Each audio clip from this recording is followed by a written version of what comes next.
ನಮಸ್ಕಾರ ವೀಕ್ಷಕರೇ, ವಿಶೇಷ ಕಾರ್ಯಕ್ರಮಕ್ಕೆ ಸ್ವಾಗತ. ನಾನು ಸುಧಾಗೌಡ. ಧರ್ಮಸ್ಥಳದಲ್ಲಿ ನೂರಾರು ಶವ ಹೂತಿಟ್ಟ ಪ್ರಕರಣಕ್ಕೆ ಸಂಬಂಧಪಟ್ಟಂತೆ ಸದ್ಯಕ್ಕೆ ತನಿಖೆ ಅನ್ನುವಂಥದ್ದು ಮುಂದುವರಿತಾ ಇದೆ. ಒಂದೊಂದು ದಿನದ ತನಿಖೆಯಲ್ಲೂ ಕೂಡ ಹೊಸ ವಿಚಾರಗಳು ಬೆಳಕಿಗೆ ಬರ್ತಾ ಇದೆ. ಇದರಲ್ಲಿ ಪ್ರಮುಖ ಆರೋಪಿಯಾಗಿರುವಂತಹ ಚಿನ್ನಯ್ಯ ಸದ್ಯಕ್ಕೆ ನ್ಯಾಯಾಲಯದಲ್ಲಿ ಹೊಸದೊಂದು ಕಥೆಯನ್ನ ಬಿಚ್ಚಿಟ್ಟಿದ್ದಾನಂತೆ. ನೋಡಿ, ಈ ಒಂದು ಪ್ರಕರಣ ನಿಂತಿರುವಂಥದ್ದೇ ಚಿನ್ನಯ್ಯ ಯಾವ ರೀತಿ ಸ್ಟೇಟ್ಮೆಂಟ್ ಅನ್ನ ಕೊಡ್ತಾರೆ ಅನ್ನುವ ಒಂದು ಉದ್ದೇಶದ ಮೇಲೆ. ಚಿನ್ನಯ್ಯನ ಹೇಳಿಕೆಗಳೇನಾದರೂ ಸುಳ್ಳಾಗಿತ್ತು ಅಂತ ಹೇಳಿ ಪ್ರೂವ್ ಆದ್ರೆ ಖಂಡಿತ ಧರ್ಮಸ್ಥಳದ ಪ್ರಕರಣ ಬೇರೆಯದ್ದೇ ತಿರುವನ್ನ ಪಡ್ಕೊಳ್ಳುತ್ತೆ. ಅಲ್ಲಿ ಧರ್ಮಸ್ಥಳದ ವಿರುದ್ಧ ಷಡ್ಯಂತ್ರ ಮಾಡಿದ್ರು ಅನ್ನೋದು ಪ್ರೂವ್ ಆಗತ್ತೆ. ಆದ್ರೆ ಚಿನ್ನಯ್ಯ ಹೇಳ್ತಾ ಇರುವಂಥದ್ದೆಲ್ಲವೂ ಕೂಡ ಸತ್ಯ ಅನ್ನೋದು ಪ್ರೂವ್ ಆಯಿತು ಅಂತಂದ್ರೆ ಧರ್ಮಸ್ಥಳದಲ್ಲಿ ನಡೆದಿರುವಂತಹ ಎಲ್ಲ ಘಟನೆಗಳು ಕೂಡ ಸತ್ಯ ಅನ್ನುವಂಥದ್ದು ನ್ಯಾಯಾಲಯದಲ್ಲೂ ಕೂಡ ಅದು ಪ್ರೂವ್ ಆಗುತ್ತೆ. ಆದ್ರೆ ಚಿನ್ನಯ್ಯನಿಗೆ ಯಾವುದೋ ರೀತಿಯಾದಂಥ ಒಂದಷ್ಟು ಒತ್ತಡ ಇದೆ ಅನ್ನುವಂಥದ್ದನ್ನ ಕೂಡ ಆತ ಹೇಳ್ಕೊಂಡಿದ್ದಾನೆ. ಈಗ ನ್ಯಾಯಾಲಯದಲ್ಲಿ ಹೊಸದೊಂದು ಕಥೆಯನ್ನ ಬಿಚ್ಚಿಟ್ಟಿದ್ದಾನೆ ಚಿನ್ನಯ್ಯ. ಅದು SIT ಅಧಿಕಾರಿಗಳನ್ನೇ ತಬ್ಬಿಬ್ಬಾಗಿಸ್ಬಿಟ್ಟಿದೆ. ಹಾಗಿದ್ರೆ ಯಾವ ಸ್ಟೇಟ್ಮೆಂಟ್ ಅದು? ನ್ಯಾಯಾಲಯದ ಮುಂದೆ ಒಂದು ಹೇಳಿಕೆ, SIT ಅಧಿಕಾರಿಗಳು ವಿಚಾರಣೆಗೆ ಬಂದಾಗ ಅಲ್ಲೊಂದು ಹೇಳಿಕೆ ಕೊಡ್ತಾ ಇರೋದು. ಯಾಕೆ ಚಿನ್ನಯ್ಯ? ಏನ್ ಭಯ ಕಾಡ್ತಾ ಇದೆ? SIT ಅಧಿಕಾರಿಗಳು ಈಗ ಧರ್ಮಸ್ಥಳ ಪ್ರಕರಣಕ್ಕೆ ಸಂಬಂಧಪಟ್ಟಂತೆ ಏನಾದರೂ ಸಾಕ್ಷ್ಯಗಳು ಸಿಕ್ಕರೆ ಅದನ್ನ ಮುಚ್ಚಾಕೋ ಪ್ರಯತ್ನ ಮಾಡ್ತಿರ್ಬಹುದು ಅನ್ನುವಂಥ ಭಯ ಏನಾದರೂ ಇಲ್ಲಿ ಚಿನ್ನಯ್ಯನಿಗೆ ಕಾಡ್ತಾ ಇದೆಯಾ? ಹಾಗಾಗಿ ಹೇಳಿಕೆಗಳನ್ನ ಬದಲಿಸ್ತಿದಾರಾ? ನ್ಯಾಯಾಲಯದಲ್ಲಿ ಕೊಡ್ತಾ ಇರುವಂತ ಹೇಳಿಕೆಗಳು ಮಾತ್ರ ಸತ್ಯವಾ ಹಾಗಿದ್ರೆ ಅನ್ನುವಂಥ ಒಂದು ಪ್ರಶ್ನೆ ಇಲ್ಲಿ ಕಾಡತ್ತೆ. SIT ಅಧಿಕಾರಿಗಳನ್ನೇ ಈಗ ತಬ್ಬಿಬ್ಬಾಗಿಸಿರುವಂತಹ ಒಂದು ಸ್ಟೇಟ್ಮೆಂಟ್ ಕೊಟ್ಟಿರುವಂಥದ್ದು ಚಿನ್ನಯ್ಯ. ಶವಹೂತ ರಹಸ್ಯವನ್ನ ನ್ಯಾಯಾಲಯದಲ್ಲಿ ತಪ್ಪೊಪ್ಪಿಗೆಯ ಮೂಲಕ ಹೇಳ್ಕೊಂಡಿದ್ದಾರೆ. ಆ ಒಂದು ಹೇಳಿಕೆ ಕೊಡೋದ್ರ ಮುಖಾಂತರ ಏನು ಸತ್ಯ ಅನ್ನೋದನ್ನ ಬಾಯ್ಬಿಟ್ಟಿದ್ದಾನೆ. ಜೊತೆಗೆ ಅಂದ್ರೆ ನನ್ನ ಕಡೆಯಿಂದ ತಪ್ಪಾಗಿದೆ, ಹಾಗಾಗಿ ಹೀಗೆ ನಾನು ಹೇಳ್ತಾ ಇರುವಂತಹ ವಿಚಾರ ಇದೆ ಅದು ಸತ್ಯ ಅಂತೇಳಿ ತಪ್ಪೊಪ್ಪಿಗೆಯನ್ನ ನ್ಯಾಯಾಲಯದಲ್ಲಿ ಚಿನ್ನಯ್ಯ ಕೊಟ್ಟಿರುವಂಥದ್ದು. ಆ ಒಂದು ಹೇಳಿಕೆ ಈಗ SIT ಅಧಿಕಾರಿಗಳೇ ಶಾಕ್ ಆಗುವ ರೀತಿ ಮಾಡಿದೆ. ಬೆಳ್ತಂಗಡಿ ನ್ಯಾಯಾಲಯದಲ್ಲಿ ಚಿನ್ನಯ್ಯ ಹೇಳಿಕೆ ಕೊಡೋದ್ರ ಮುಖಾಂತರ ಒಂದೇ ಜಾಗದಲ್ಲಿ 10 ಹೆಣಗಳನ್ನ ಹೂತಿದ್ದಾಗಿ ಹೊಸ ಕಥೆಯನ್ನ ಹೇಳಿದ್ದಾನೆ. ಅಂದ್ರೆ ಇಷ್ಟು ದಿನಗಳ ಕಾಲ ಬೇರೆ ಬೇರೆ ಜಾಗಗಳಲ್ಲಿ ಹೆಣ ಹೂತಿದ್ರು, ಅಲ್ಲೆಲ್ಲ ಬುರುಡೆಗಳು ಸಿಕ್ಕಿತ್ತು ಅನ್ನುವಂಥ ಒಂದಷ್ಟು ಎನ್ಕ್ವೈರಿಗಳು ನಡೀತು. ಒಂದಷ್ಟು ಕಡೆ ಬುರುಡೆಗಳು ಸಿಕ್ತು, ಒಂದಷ್ಟು ಕಡೆ ಸಿಗ್ಲಿಲ್ಲ. ಆದ್ರೆ ಈಗ ಒಂದೇ ಕಡೆ 10 ಹೆಣಗಳನ್ನ ಹೂತಿದ್ದೆ ಅಂತೇಳಿ ಹೊಸ ಕಥೆಯನ್ನ ಹೇಳಿದ್ದಾನೆ ಚಿನ್ನಯ್ಯ. ಹಾಗಾದ್ರೆ ಇದು ಎಷ್ಟು ಮಟ್ಟಿಗೆ ಸರಿ ಅನ್ನುವಂಥ ಪ್ರಶ್ನೆ ಇಲ್ಲಿ ಬರುತ್ತೆ. ಅದು SIT ಅಧಿಕಾರಿಗಳಿಗೂ ಕೂಡ ಆಶ್ಚರ್ಯವನ್ನ ಉಂಟು ಮಾಡಿದೆ. ಏನಪ್ಪಾ, ಚಿನ್ನಯ್ಯನನ್ನ ನಾವು ವಿಚಾರಣೆಗೆ ಅಂತ ಹೇಳಿ ಕರ್ಕೊಂಡು ಹೋದಾಗ ಆತ ಕೊಟ್ಟಂತ ಹೇಳಿಕೆಗಳೇ ಬೇರೆ.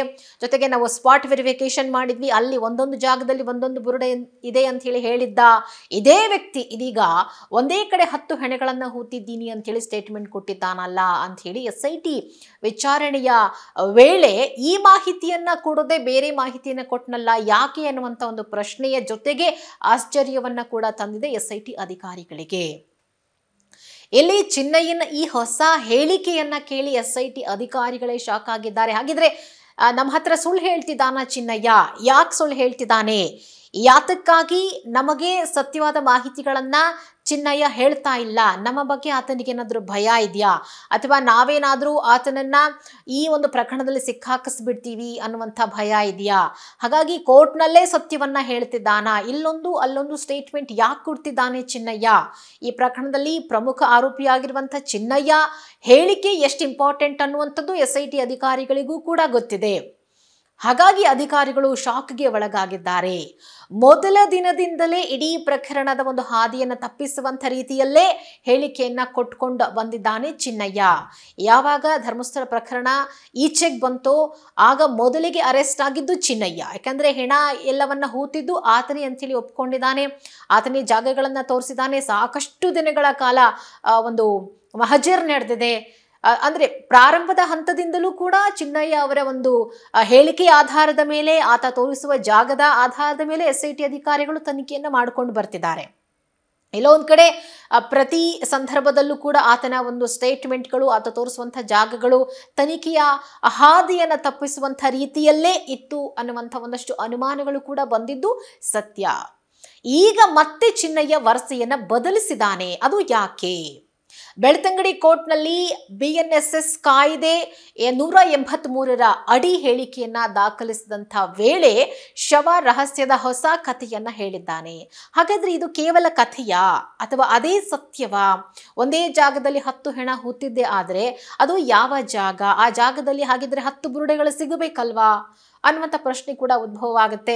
ಬಟ್ ಈಗ ಕೊಟ್ಟಿರುವಂತಹ ಸ್ಟೇಟ್ಮೆಂಟ್ ಪ್ರಕಾರ ಮತ್ತೆ ಏನಾದರೂ ಸ್ಥಳ ಮಹಜರು ಮಾಡೋಕೆ ಹೋಗ್ಬೇಕಾ SIT ಅಧಿಕಾರಿಗಳು? ಆ 10 ಹೆಣಗಳನ್ನು ಹೂತಿರುವಂಥ ಜಾಗ ಯಾವುದು? ಅಲ್ಲಿ ಹೋದಾಗ 10 ತಲೆಬುರುಡೆಗಳು ಅಥವಾ 10 ಮನುಷ್ಯರ ಒಂದು ಅಂದರೆ ದೇಹದ ಮೂಳೆಗಳು ಸಿಗತ್ತಾ? ಸಿಕ್ಕಿದ್ದೇ ಆದರೆ ಚಿನ್ನಯ್ಯ ಕೋರ್ಟ್ನಲ್ಲಿ ಹೇಳಿರೋದು ಸತ್ಯ ಅಂತ ಹೇಳಿ ಪ್ರೂವ್ ಆಗುತ್ತೆ. ಇನ್ ಕೇಸ್ ಸಿಗಲಿಲ್ಲ ಅಂತಂದರೆ ಪುನಃ ಚಿನ್ನಯ್ಯ ಸಂಕಷ್ಟಕ್ಕೆ ಸಿಕ್ಕಾಕೊಳ್ಬೇಕಾಗತ್ತೆ. ಕಾರಣ ನ್ಯಾಯಾಲಯದಲ್ಲಿ ಕೊಟ್ಟಿರುವಂಥ ಸ್ಟೇಟ್ಮೆಂಟ್. ಸೊ ಹಾಗಾಗಿ ನ್ಯಾಯಾಲಯದಲ್ಲಿ ಏನಾದರೂ ತಪ್ಪಾಗಿ ಹೇಳಿಕೆ ಕೊಟ್ಟರೆ ಅದು ನ್ಯಾಯಾಂಗ ನಿಂದನೆ ಆಗತ್ತೆ. ಸೊ ಇನ್ನಷ್ಟು ಹೆಚ್ಚಿನ ಶಿಕ್ಷೆಗೆ ಚಿನ್ನಯ್ಯ ಗುರಿಯಾಗಬೇಕಾಗಿ ಬರುತ್ತೆ. ಹಾಗಾಗಿ ಚಿನ್ನಯ್ಯ ಇಲ್ಲಿ ಏನಾದರೂ ಗೇಮ್ ಆಡ್ತಿದ್ದಾನಾ? SIT ಅಧಿಕಾರಿಗಳ ಬಳಿ ಒಂದು ರೀತಿ, ನ್ಯಾಯಾಲಯದ ಮುಂದೆ ಒಂದು ರೀತಿ ಆಟ ಆಡ್ತಿದ್ದಾನ ಚಿನ್ನಯ್ಯ ಅನ್ನುವಂಥ ಒಂದು ಅನುಮಾನ ಕೂಡ ಇಲ್ಲಿ ವ್ಯಕ್ತವಾಗುತ್ತೆ. ಇನ್ನು ಆ ಒಂದು ಶವದ ರಹಸ್ಯದ ಕಥೆ ಏನಿದೆ, ಆ ಕಥೆ ಸುಳ್ಳ ಹಾಗಿದ್ರೆ ಅನ್ನುವಂಥ ಒಂದು ಪ್ರಶ್ನೆ ಕೂಡ ಬರುತ್ತೆ. ಒಂದೇ ಜಾಗದಲ್ಲಿ 10 ಹೆಣ ಹೂತಿದ್ದೀವಿ, ಆದರೆ ನಾನು ಅದನ್ನು ಇಷ್ಟು ದಿನ ರಿವೀಲ್ ಮಾಡೋಕ್ಕಾಗಲಿಲ್ಲ, ತಪ್ಪಾಗಿದೆ, ಕ್ಷಮಿಸಿ ಅಂಥೇಳಿ ನ್ಯಾಯಾಲಯದಲ್ಲಿ ಆತ ತಪ್ಪನ್ನು ಒಪ್ಕೊಂಡಿದ್ದಾನೆ. ಆದರೆ ನಿರ್ದಿಷ್ಟವಾಗಿ 10 ಶವಗಳನ್ನು ಯಾವಾಗ ಮತ್ತು ಎಲ್ಲಿ ಹೂತಿದ್ದು ಅನ್ನೋದ್ರ ಬಗ್ಗೆ ಚಿನ್ನಯ್ಯ ಸ್ಪಷ್ಟ ಮಾಹಿತಿಯನ್ನು ಕೊಟ್ಟಿಲ್ವಂತೆ. ನೋಡಿ, ಇದೇ ಸಮಸ್ಯೆ ಆಗೋದು. ಒಂದು ಸ್ಟೇಟ್ಮೆಂಟ್ ಅಂತ ಕೊಡುವಾಗ ಅದರ ಪೂರ್ವಾಪರ ಎಲ್ಲವನ್ನ ಕೊಡಬೇಕು. ಅದು ಎಲ್ಲಿಂದ ಶುರುವಾಯಿತು, ಎಲ್ಲಿ ಗೆಂಡಾಯಿತು ಎಲ್ಲವೂ ಗೊತ್ತಿರಬೇಕು. ಸ್ಟೇಟ್ಮೆಂಟ್ನಲ್ಲಿ ಕೇವಲ ನಾನು 10 ಹೆಣಗಳನ್ನು ಒಂದೇ ಜಾಗದಲ್ಲಿ ಹೂತಿದ್ದೀನಿ, ತಪ್ಪಾಯಿತು ಅಂತ ಹೇಳಿ ಕ್ಷಮಿಸ್ಬಿಡಿ ಅಂತ ಹೇಳಿ ಅಷ್ಟಕ್ಕೆ ಸ್ಟೇಟ್ಮೆಂಟ್ನ ನಿಲ್ಲಿಸ್ಬಿಟ್ರೆ ಸೊ ಮತ್ತೆ ಒಂದಷ್ಟು ಪ್ರಶ್ನೆಗಳು ಹುಟ್ಕೊಳ್ಳುತ್ತಲ್ವಾ? ಸೊ 10 ಶವಗಳನ್ನು ಹೂತಿದ್ದೆ ಆದರೆ ಯಾವಾಗ ಹೂತಿದ್ರಿ, ಎಷ್ಟು ವರ್ಷ ಆಯಿತು ಈ ಘಟನೆ ನಡೆದು, ಎಲ್ಲಿ ಹೂತಿದ್ದೀರಾ, ಜಾಗ ತೋರಿಸ್ತೀರಾ ಅಂಥೇಳಿ ಒಂದಷ್ಟು ಪ್ರಶ್ನೆಗಳು ಬಂದೇ ಬರುತ್ತೆ. ಆದರೆ ಅದ್ರ ಬಗ್ಗೆ ಚಿನ್ನಯ್ಯ ಯಾವುದೇ ಸ್ಪಷ್ಟ ಮಾಹಿತಿಯನ್ನು ಕೊಟ್ಟಿಲ್ವಂತೆ. ಹಾಗಾಗಿ ಬಹುಶಃ ಇನ್ನೂ ಒಂದಷ್ಟು ವಿಚಾರಣೆ ಚಿನ್ನಯ್ಯನನ್ನು ಮಾಡಬೇಕಾಗಿದೆ. ಈ ಬಗ್ಗೆ ಆಳವಾದಂಥ ವಿಚಾರಣೆಯನ್ನು ನಡೆಸೋದಕ್ಕೆ SIT ಕೂಡ ಸಿದ್ಧತೆಯನ್ನು ನಡೆಸಿದೆ. ಈಗ ಚಿನ್ನಯ್ಯ SIT ಅಧಿಕಾರಿಗಳ ತಲೆಗೊಂದು ಹುಳ ಬಿಟ್ಟುಬಿಟ್ಟಿದ್ದಾನೆ. 10 ಶವಗಳನ್ನು ಒಂದೇ ಕಡೆ ಹೂತಿದ್ವಿ, ಅದು ನನ್ನ ಕಡೆಯಿಂದ ತಪ್ಪಾಗಿದೆ ಅಂಥೇಳಿ ತಪ್ಪೊಪ್ಪಿಗೆಯನ್ನು ಕೊಟ್ಟಿರೋದ್ರಿಂದಾಗಿ ಮತ್ತೊಂದಷ್ಟು ಚಾಲೆಂಜಸ್ ಈಗ SIT ಅಧಿಕಾರಿಗಳಿಗೆ ಎದುರಾಗಿರುವಂಥದ್ದು. ಒಂದು ರೀತಿ ತುಂಬ ಡೀಪಾಗಿ ಹೋಗಬೇಕಾಗಿದೆ ಚಿನ್ನಯ್ಯನ ಹೇಳಿಕೆಯ ಆಧಾರದ ಮೇಲೆ. ಈಗ ಎಲ್ಲಿ 10 ಶವ ಹೂತಿಟ್ಟಿದ್ದಾರೆ, ಯಾವ ಜಾಗ, ಎಷ್ಟು ವರ್ಷ ಆಯಿತು, ಮತ್ತೆ ಆ ಜಾಗಕ್ಕೆ ಹೋಗಬೇಕು, ಮತ್ತೆ ಅಲ್ಲಿ ಸ್ಪಾಟ್ ಮಹಜರ್ ಮಾಡಬೇಕು, ಅಲ್ಲೇನಾದರೂ ಸಾಕ್ಷ್ಯಗಳು ಸಿಗುತ್ತಾ? ಹೀಗೆ ಮತ್ತಷ್ಟು ಚಾಲೆಂಜಸ್ಗಳು SIT ಅಧಿಕಾರಿಗಳಿಗೆ ಎದುರಾಗಿದೆ. ಹೀಗಾಗಿ ಅದರ ಕುರಿತಾದ ಒಂದಷ್ಟು ವಿಚಾರಣೆ ನಡೆಸೋದಕ್ಕೆ ಸಿದ್ಧತೆಯನ್ನ ಮಾಡಿಕೊಂಡಿದೆ. ಇನ್ನು ಚಿನ್ನಯ್ಯ ಸದ್ಯ ಶಿವಮೊಗ್ಗ ಜೈಲಿನಲ್ಲಿ ಇರೋದ್ರಿಂದಾಗಿ ಅಲ್ಲಿಯೇ SIT ಅಧಿಕಾರಿಗಳು ಅವರನ್ನ ವಿಚಾರಣೆಗೆ ಒಳಪಡಿಸುವಂತ ಸಾಧ್ಯತೆಗಳಿದೆ. ಇನ್ನು ಈ ಹೇಳಿಕೆಯ ಸತ್ಯಾಸತ್ಯತೆ ಎಷ್ಟಿದೆ, ಈ ಹಿಂದೆ ನೀಡಿದ ಹೇಳಿಕೆಗಳಿಗೂ ಮತ್ತು ಇದಕ್ಕೂ ಇರುವಂತಹ ವ್ಯತ್ಯಾಸಗಳೇನು, ಸಾಮ್ಯತೆಗಳೇನು ಅನ್ನೋದನ್ನ ಈಗ SIT ಅಧಿಕಾರಿಗಳು ಪರಿಶೀಲನೆ ಮಾಡಬೇಕಾಗಿದೆ. ಹಿಂದೆ ಒಂದಷ್ಟು ಸ್ಟೇಟ್ಮೆಂಟ್ ಕೊಟ್ಟಿದ್ದ ಅದನ್ನು ಕೂಡ ಅವರು ನೋಟ್ ಮಾಡ್ಕೊಂಡಿರ್ತಾರೆ, ಅಥವಾ ಒಂದಷ್ಟು ವಿಡಿಯೋ ರೆಕಾರ್ಡ್ ಮಾಡ್ಕೊಂಡಿರ್ತಾರೆ, ಅದನ್ನ ಪರಿಶೀಲನೆ ಮಾಡಬೇಕು. ಮತ್ತೆ ಈಗ ಕೊಟ್ಟಿರುವಂತಹ ಸ್ಟೇಟ್ಮೆಂಟ್ಗೂ ಹಳೇದಕ್ಕೂ ಏನು ಡಿಫ್ರೆನ್ಸ್ ಇದೆ, ಸಾಮ್ಯತೆ ಇದೆಯಾ ಅಥವಾ ಏನಾದರೂ ಲಿಂಕ್ ಇದೆಯಾ, ಇದೆಲ್ಲವನ್ನ SIT ಅಧಿಕಾರಿಗಳು ಪರಿಶೀಲನೆ ಮಾಡಬೇಕು. ಅದರ ವರದಿ ತಯಾರು ಮಾಡಬೇಕು, ಅದನ್ನ ಕೋರ್ಟ್ಗೆ ಕೊಡಬೇಕು. ಸೊ ಇನ್ನೊಂದು ಕಡೆ ಬುರುಡೆ ಪ್ರಕರಣದಲ್ಲಿ ಮುಖ್ಯ ಭೂಮಿಕೆಯಲ್ಲಿ ಕಾಣಿಸಿಕೊಂಡಿರುವಂತಹ ಗಿರೀಶ್ ಮಟ್ಟಣ್ಣ ಅವರ ವಿರುದ್ಧ ಈಗಾಗಲೇ ಕೇಸ್ ದಾಖಲಾಗಿದೆ. ವಂಚನೆ ಪ್ರಕರಣಕ್ಕೆ ಸಂಬಂಧಪಟ್ಟಂತೆ ವಿಚಾರಣೆ ಕೂಡ ಆರಂಭ ಆಗಿದೆ. ಸೊ ಹಾಗಾಗಿ ಈ ಒಂದು ವಿಚಾರಣೆಯಲ್ಲಿ ಗಿರೀಶ್ ಮಟ್ಟಣ್ಣನವರ ವಿರುದ್ಧ ಕೇಳಿ ಬಂದಿರುವಂತಹ ವಂಚನೆ ಆರೋಪ ಏನಿದೆ, ಆ ವಂಚನೆ ಆರೋಪಕ್ಕೆ ಸಂಬಂಧಪಟ್ಟಂತೆ ಯಾವ ರೀತಿ ತನಿಖೆ ನಡೆಯುತ್ತೆ, ಅದರಲ್ಲಿ ಏನೆಲ್ಲ ಸತ್ಯಾಸತ್ಯತೆಗಳು ಹೊರಗೆ ಬರುತ್ತೆ, ಅದರ ಜೊತೆಗೆ ಚಿನ್ನಯ್ಯನನ್ನ ಇನ್ನಷ್ಟು ವಿಚಾರಣೆಗೆ ಒಳಪಡಿಸಿದಾಗ ಆ 10 ಹೆಣಗಳನ್ನು ಹೂತಿರುವಂತಹ ಜಾಗ ಯಾವುದು, ಯಾವಾಗ ಘಟನೆ ನಡೆದಿದ್ದು, ಹೀಗೆ ಒಂದಷ್ಟು ವಿಚಾರಗಳು ಹೊರಗೆ ಬರಬೇಕಾಗಿದೆ. ಕಾದ್ ನೋಡೋಣ SIT ಅಧಿಕಾರಿಗಳು ಯಾವಾಗ ವಿಚಾರಣೆಯನ್ನ ಶುರು ಮಾಡ್ತಾರೆ ಅಂಡ್ ಯಾವಾಗ ರಿಪೋರ್ಟ್ ಕೊಡ್ತಾರೆ ಅಂತ ಹೇಳಿ. ಸದ್ಯಕ್ಕೆ ನಾವು ಕುತೂಹಲದಿಂದ ಕಾಯಬೇಕಾಗಿರುವಂತಹ ಪರಿಸ್ಥಿತಿ ಧರ್ಮಸ್ಥಳದ ಪ್ರಕರಣದಲ್ಲಿ ಬಂದಿದೆ.